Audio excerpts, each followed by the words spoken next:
I'm going. Just stop it and write it in.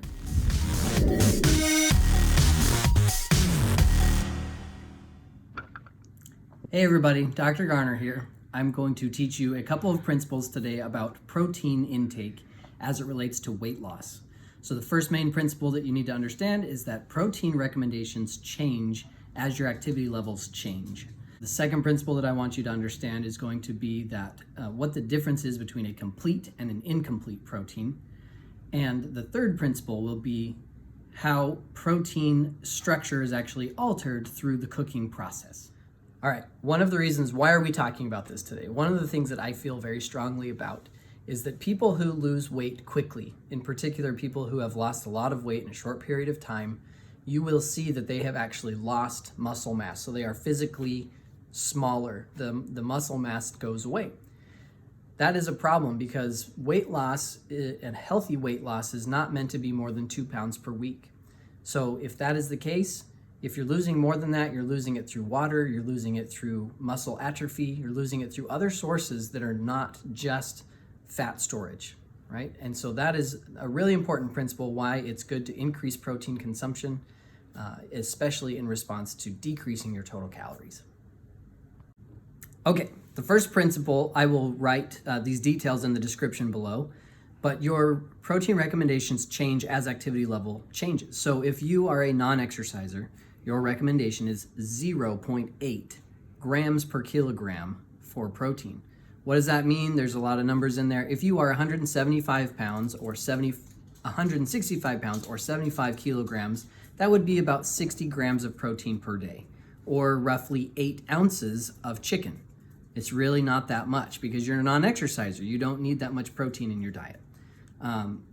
If you are to change your activity level and you're going to increase in the amount of activity you're doing, or what I want to focus on, and you're actually decreasing your total calories, one of the best things you can do is to increase your total protein consumption so that you can maintain the protein levels in your body and preserve your skeletal muscle, okay? Proteins are different than fats and carbohydrates in the sense that you don't store proteins in your body. So in order for you to get adequate protein while you are doing a weight loss intervention, while you are reducing total calories, a great way to do that is to increase total protein to help to stimulate your muscle protein synthesis, or in other words, to keep the muscle mass that you currently have. Principle number 2 is a little bit trickier to discuss. So a complete versus an incomplete protein. What is important about this is that I want you to look for complete proteins, sources of complete proteins. What does that mean? Proteins are made up of 20 individual amino acids. There are certain non-essential amino acids which you can make within the body, and then there are essential amino acids which you have to obtain from the diet. Okay, a complete protein is a protein which contains all of those essential amino acids. So it's very important to find a food that not only is protein-based, but it actually has the amino acids that you can't make for yourself, okay? So another important principle with this is to find a food that has high biological value. That means that greater than 40% of that food also contains complete amino acids, or those essential amino acids. So let me say that again. It's important to find a complete protein that is high biological value, meaning that 40% of the weight of that food is protein, and that those proteins are essential amino acids. The third principle of food as it relates to protein is how protein structure is altered in response to cooking. So a great example of this is the protein albumin, which is in eggs. Eggs, by the way, are high biological value and they are complete proteins.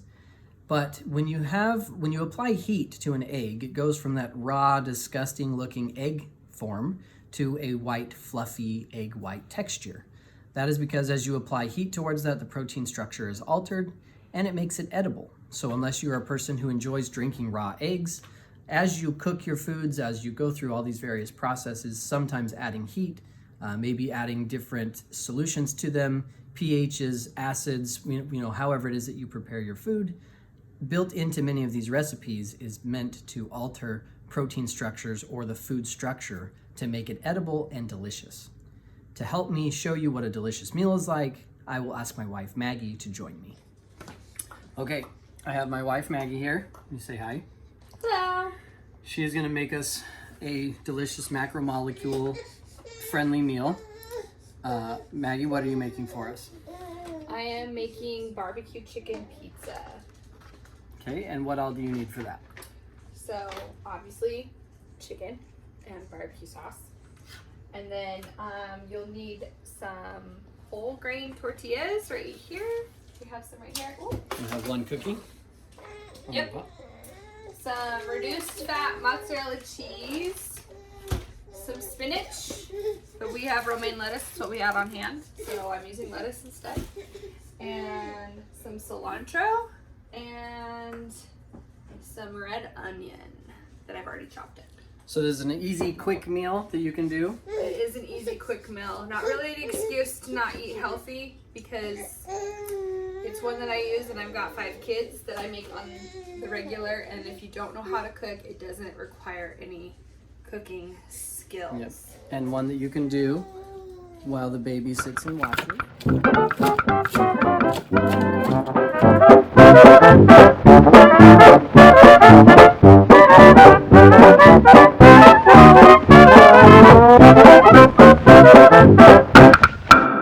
Okay, so I'm pretty sure everybody knows how to assemble a pizza, but all you have to do is take 2 tablespoons of the barbecue sauce and spread it on your tortilla. So you measured that out before you put it in the bowl? Yes, it's 2 tablespoons. And obviously the measurements are important because that's where you have your macro counting.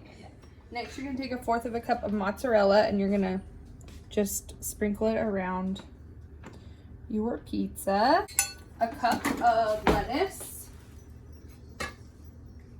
And I've just chopped it. I like to pack it pretty good because it's good for you. And then you're gonna take 2 ounces of chicken. I use a scale. They're very handy to have. So I'm gonna take 2 ounces of chicken. Just measure it out here. And I'm gonna go ahead and just sprinkle it over my pizza. Top it with 1/4 of a cup of red onion. Or purple onion, whatever you call it. And then we will garnish it with fresh cilantro. And then I add a sprinkle of mozzarella just to kind of bind the top to it.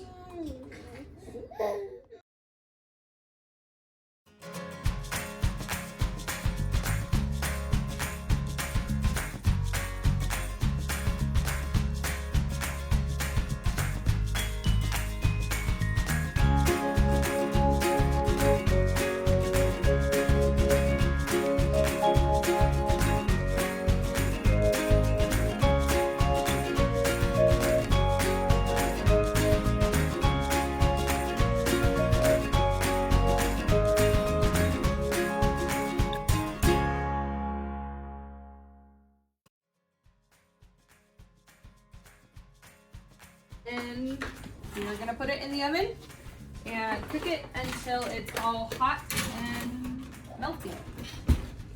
Like a pizza. Like a pizza. All right, so the pizza will cook for about 10 minutes. And since Maggie's helping me out with this, I get to now clean up all of the dishes that she made. Yep. And so that's what we do in the 10-minute waiting time.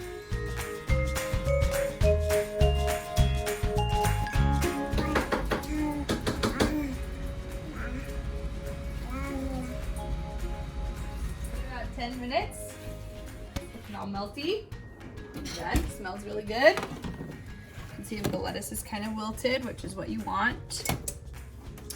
And then we'll just cut it up and it'll be ready to eat.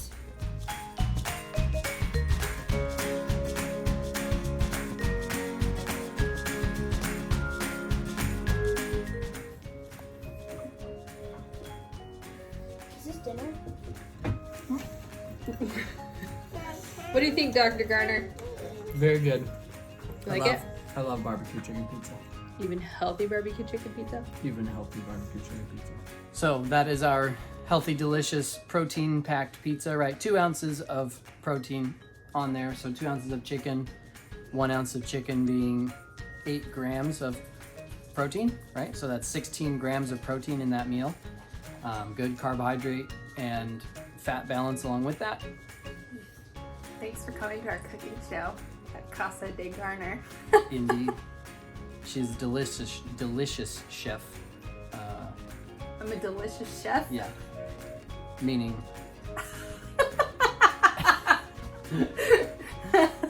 Meaning she's a good cook.